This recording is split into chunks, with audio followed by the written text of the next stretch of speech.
নমস্কার। আপনারা অনেকেই আমার কাছে ফিলিপিন্সের ট্যুরিস্ট ভিসা সম্পর্কে জানতে চেয়েছেন। এই ভিডিওতে আমি আপনাদের complete information step by step জানিয়ে দেব কি করে অতি সহজে আপনারা ফিলিপিন্সে ভিসা অন অ্যারাইভাল পেতে পারেন।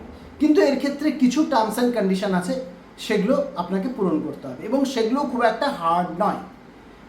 সর্বপ্রথম বলি, ফিলিপিন্সের ভিসা অন অ্যারাইভাল পেতে গেলে আপনার অন্য কোনো দেশে, কোনো ভালো দেশ, অন্য কোনো দেশের বলতে তার মধ্যে পরিষ্কার করেই বলে দিই, ধরুন একটা দেশই বলছি, ধরুন সিঙ্গাপুর।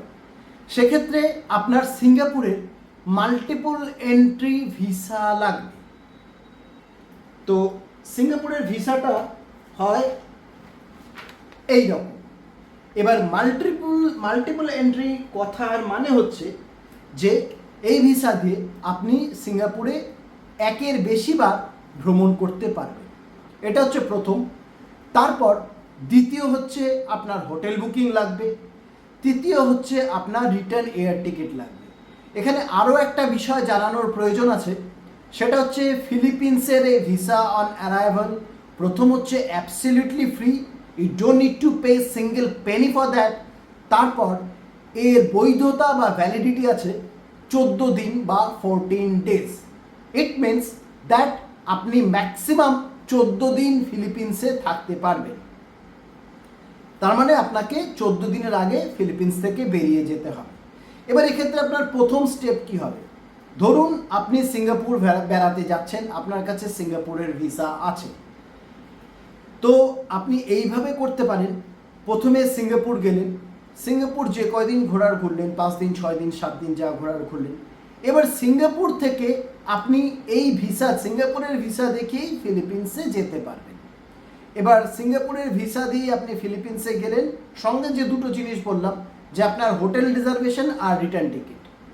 এবার যখন ফিলিপিন্সে ইমিগ্রেশনে যে যাবেন, ওনারা আপনার কাছে ভিসা চাইবে। সেক্ষেত্রে আপনাকে বলতে হবে যে আমি ভিসা অন অ্যারাইভাল নেব। এবার ভিসা অন অ্যারাইভাল নেবেন বললে তখন ওনারা আপনার কাছে জানতে চাইবে যে আপনার কাছে কোন দেশের ভিসা আছে এবং সেটা মাল্টিপল এন্ট্রি কিনা। তখন আপনাকে দেখাতে হবে এই সিঙ্গাপুরের ভিসাটা, যেটা মাল্টিপল এন্ট্রি। এবার এই ভিসা দেখালে এরপরে ওনারা আপনার কাছে জানতে চাইবে আপনার হোটেল বুকিং সম্পর্কে, কোথায় থাকছেন ফিলিপিন্সে। তো সেই হোটেল বুকিং আপনি booking.com-এ গিয়ে করতে পারেন, এর জন্য কোনো পয়সা লাগে না। মানে ইটস লাইক আপনি যখন হোটেলে পৌঁছবেন তারপরে আপনি পয়সা দেবেন, অনলাইনে আপনাকে কোনো পয়সা দিতে হয় না। booking.com-এ এই ফ্যাসিলিটি আছে। আর তো আপনাকে সেখান থেকে হোটেল বুকিং করতে হবে। আর বিফোর 14 ডেজ আপনি যে ফিলিপিন্স থেকে রিটার্ন করছেন তার ফ্লাইট টিকিট। আর এই ক্ষেত্রে আরেকটা কথা হচ্ছে, এই রিটার্ন কিন্তু আপনাকে ভায়া সিঙ্গাপুর হয়েই করতে হবে। এছাড়াও আপনি ইন্ডিয়া থেকে তো ডিরেক্ট ফিলিপিন্সের ফ্লাইট পাবেন না, আপনাকে ভায়া হয়েই যেতে হবে। তো এটা সেমই দাঁড়াচ্ছে। ব্যাস এইটুকু জিনিসই আপনার দরকার। এইটুকু জিনিস হলেই আপনি গুড টু গো, আপনি ফিলিপিন্সে যেতে পারেন এবং ঘুরে আসতে পারেন। এবং এক্ষেত্রে আরও কিছু কথা বলে দিই, যেটা আমি খালি সিঙ্গাপুর মাল্টিপল এন্ট্রি দিয়ে বললাম। আপনার যদি ইউএস ভিসা থাকে, সেটাও আপনাকে, ইউএসের মাল্টিপল এন্ট্রি যদি ভিসা থাকে, সেটাও আপনাকে ফিলিপিন্সের ভিসা অন অ্যারাইভাল পেতে সাহায্য করবে। অল্টারনেটিভলি আপনার যদি ইউকে মাল্টিপল এন্ট্রি থাকে বা জাপান মাল্টিপল এন্ট্রি থাকে, সেক্ষেত্রেও আপনি ফিলিপিন্স ভিসা অন অ্যারাইভালের জন্য এলিজেবল। আর একটা কথা এখানে হচ্ছে যে যদি আপনি বিগিনার ট্রাভেলার হন, তাহলে সেক্ষেত্রে আপনার ফিলিপিন্স ট্রাভেল করা একটু হার্ড হয়ে যাবে। আমার হিসেবে আপনি এইভাবে করুন যে আপনি সিঙ্গাপুর ঘুরুন। প্রথমে যে সমস্ত ভালো দেশ আছে, Singapore is a very good country to travel, very good city to travel.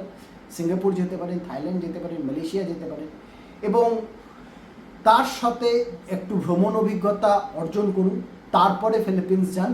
সেক্ষেত্রে আপনার যেরকম ভিসা অন অ্যারাইভেলে আপনি ইমিগ্রেশনও খুব ভালো করে ফেস করতে পারবেন। খালি তাই নয়, ফিলিপিন্স ভ্রমণের ক্ষেত্রেও সেটা আপনার জন্য সহায়ক হবে।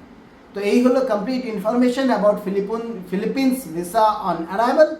আরও যদি আপনাদের কোনো কোয়ারিজ থাকে, আপনারা নিচে কমেন্ট বক্সে আমাকে জানাতে পারেন।